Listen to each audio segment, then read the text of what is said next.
there was that one place I always thought about, and I just wanted to be there with you. The place that no eye has ever seen, the place that no heart has ever perceived. I had a great feeling inside of me. Halo teman-teman, di sini kami ingin menjelaskan tentang tutorial Prodigy. Nah, pertama-tama untuk membuat akunnya kalian bisa membuka Prodigy www.prodigyweb.com. Setelah masuk, kalian pasti akan melihat tampilan seperti ini. Untuk memilih akun baru, silakan pilih sign up di bawah ini. Setelah kalian memilih sign up, bakalan ada dialog yang muncul. Ini ada pilihan Darren, Teacher, Student, Admin. Nah, sekarang sebagai posisi kita sebagai guru, jadi kita pilih Teacher. Lalu isi kolom nama, email, dan password yang akan digunakan untuk membuat akun Prodigy. Setelah itu, kalian bisa memilih Green Account. Tahu jika kalian ingin langsung setup dari Google Gmail, kalian bisa pilih di bawah ini, Setup with Google. Dan selesai. Setelah itu, kita masuk lagi di halaman awal untuk sign in dan masukkan email dan password yang sudah tadi kita buat. Nanti kita akan diarahkan ke Welcoming Test Prodigy. Di sini ada pilihan untuk memilih negara dan kurikulum yang kita inginkan. Nah, seperti video yang sudah dijelaskan sebelumnya, di sini terletak ada 5 negara, yang dimana di situ ada Kanada, United States, Australia, United Kingdom, India, dan Other. Dan di sini saya memilih Other. Ketika kita pilih Other, maka kurikulum yang ada itu di sini hanya ada kurikulum Prodigy. Silakan kalian pilih. Nanti setelah masuk, kalian bisa merubah kurikulum ini dan bisa melihat kurikulum yang sudah saya buat tadi untuk mencari topik yang sesuai dengan materi yang kalian inginkan. Pilih Let's Get Started. Setelah itu kalian harus mengisi nama sekolah. Tapi di sini saya memilih Don't Have School karena nama-nama sekolah yang ada di sini hanya untuk kelima negara yang sudah saya sebutkan tadi. Lalu di sini kalian bisa memilih I homeschool atau I don't want to share this information. Di sini saya milih I don't want to share, lalu set all your school. Setelah itu kalian diarahkan untuk mengisi nama kelas. Contohnya di sini saya buat Math It's Fun. Lalu saya pilih mau kelas berapa yang saya ajar.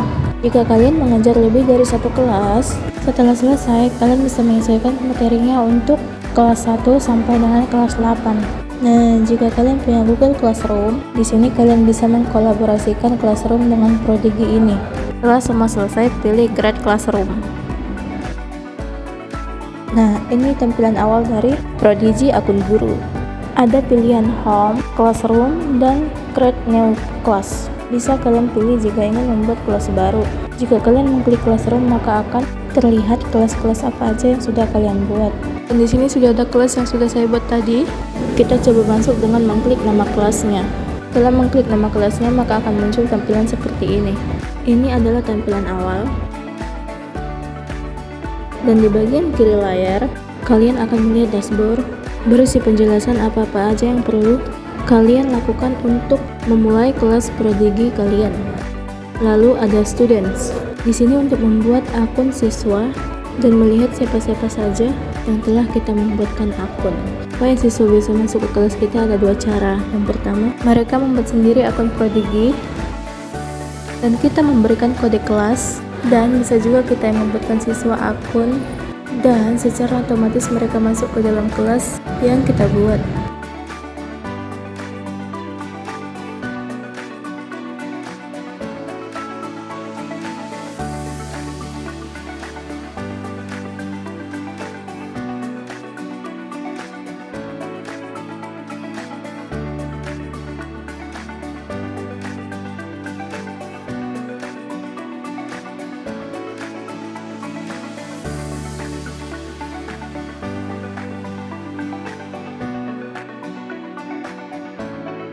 Lalu ada assessment, fitur yang bisa kita gunakan untuk atur topik pertanyaan yang akan keluar di tiap siswa. Silakan kalian klik. Jika pertama kali membuka fitur ini, maka kalian akan diarahkan langsung untuk membuat assessment. Klik tombol grade assessment ini untuk melihat dan akan muncul dialog box. Nah, di sini ada 3 pilihan. Yang pertama, first select them to expectation. Tampilan ini bisa kalian pilih jika kalian ingin anak untuk mahir di suatu topik. Contohnya kalian bisa melihat siswa kalian kurang di topik pengukuran. Kalian bisa pilih topik pengukuran. Lalu dalam topik pengukuran itu kalian bisa pilih subtopik apa yang kalian inginkan. Setelah itu pilih next. Sini kalian bisa menulis nama tugasnya. Yang tadi measurement atau pengukuran. Lalu setelah itu kalian pilih kapan tanggal mulai dan kapan tanggal berakhirnya. Lalu pilih grade. Nah, di sini dijelaskan untuk menguasai materi ini, siswa membutuhkan waktu selama 50 menit.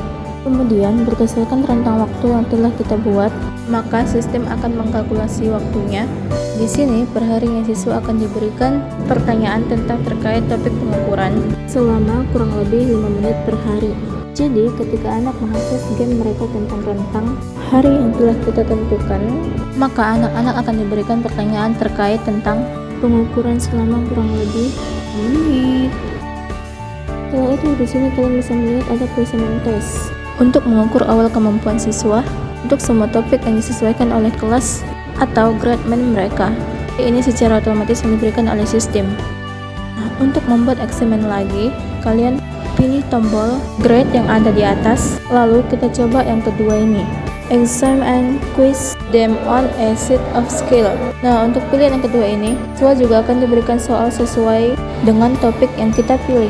Apa yang membedakan pilihan pertama dan kedua? Untuk pilihan yang pertama tadi, kita hanya bisa memilih topik. Untuk jumlah pertanyaan di setiap subtopiknya akan diberikan rangkaian pertanyaan oleh sistem. Nah, untuk pilihan yang kedua ini, kita bisa mengatur jumlah pertanyaan per subtopik. Yang ini cocok untuk melakukan ujian summatif untuk beberapa topik dan skill yang kita inginkan. Di sini ada pertanyaannya minimal 50 pertanyaan. Selain itu, di sini kalian bisa memilih apakah pertanyaannya untuk semua siswa atau kalian berikan hanya untuk antara siswa yang kalian tentukan saja. Jadi di sini ada differentiative learningnya juga. Lalu pilih next dan silakan pilih tanggal awal mula dan tanggal berakhirnya eksamen tersebut. Lalu fitur yang terakhir adalah report untuk melihat data hasil analisis pekerjaan siswa yang bisa kita jadikan sebagai referensi untuk mengetahui kemampuan anak dan perkembangan belajar mereka. Di sini kalian bisa memilih hasil laporan perkembangan siswa, jadi kalian bisa memilih yang mana hasil perkembangan dari siswa tersebut.